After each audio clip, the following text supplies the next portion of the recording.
Well, for the Mahomes family, it's an exciting week as they are getting ready to cheer on Patrick Mahomes and the Kansas City Chiefs when they take on the San Francisco 49ers in Super Bowl 54. And hey, I'm sure East Texas is pretty excited about that as well. And right now, we're going to welcome in Pat Mahomes Sr. to talk about the big week. Pat, for Patrick, this is his second full season in the league as a starter, and he's about to play on one of the biggest stages in sports.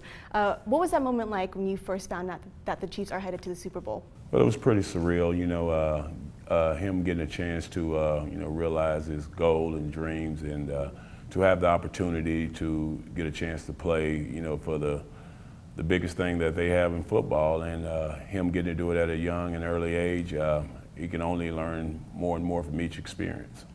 For sure. Well, Pat, we talked to you about this time last year. You were in this very room. It was a little bit of a different feeling coming off the AFC Championship defeat to the New England Patriots. And fast forward a year later, just what a difference a year can make. He's headed to the big game in Miami.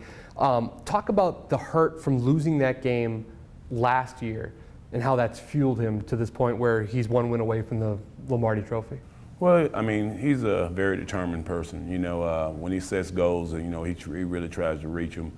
I knew with the loss and the way he was feeling, I knew he was going to go back to the lab and start back working harder and preparing and hopefully, get another shot at it. And when he did get a shot, he would be ready to, do the things that they needed him to do.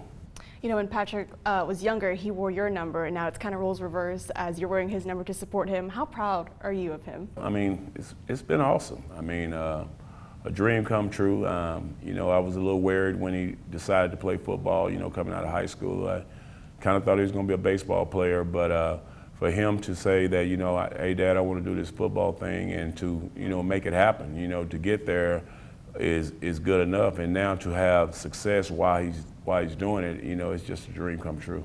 Let's go back to draft night for a second, because there was a lot of uncertainty. There were some projections that had him going high in the first round like he ultimately did. There was some he could potentially slip because of the system that he played in at college, that run and gun Cliff Kingsbury offense at Tech. When you heard it was Kansas City, and more precisely Andy Reid, what was going through your mind? Because did you think it was the perfect fit at the time? I mean, I was pumped. I mean, I knew that Patrick had visited with him and he liked it there. He liked their system, what they were doing. Who doesn't want to play for Andy Reid? I mean, he's kind of a quarterback whisperer. He's had a lot of success with a lot of different quarterbacks. Donovan McNabb, Mike Vick, Alex Smith. He's done some good things with a lot of quarterbacks. So for Patrick to get a chance to learn under, one of the best football offensive minds in the game and one of the best coaches in the game, I mean, there was no reason but to be excited. Let's go back to that Thursday night game in Denver this year.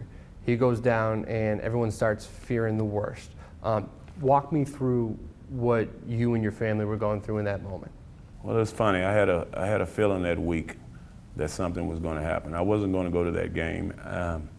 And then at the last second, I said, no, I got to go because I think, something's going to happen and it'd kill me if I wasn't there. When the play happened, I was sitting in the stands right there in the end zone, and I didn't think much of it at first, and then I saw some of the faces and some of the teammates turning around and moving, and I was like, okay, it's pretty serious. But, going down there right after and getting to see him while he was down in the locker room, in the training room, and he assured me that, he said, Dad, I'm okay. I'm okay. I feel like I can go play right now. Have you given him any advice leading up to the big game on Sunday? I'll text him Sunday, before the game, like I always do before every game he's played, and give him some words of encouragement. But as far as telling him what to do, I'm gonna let him figure that out himself.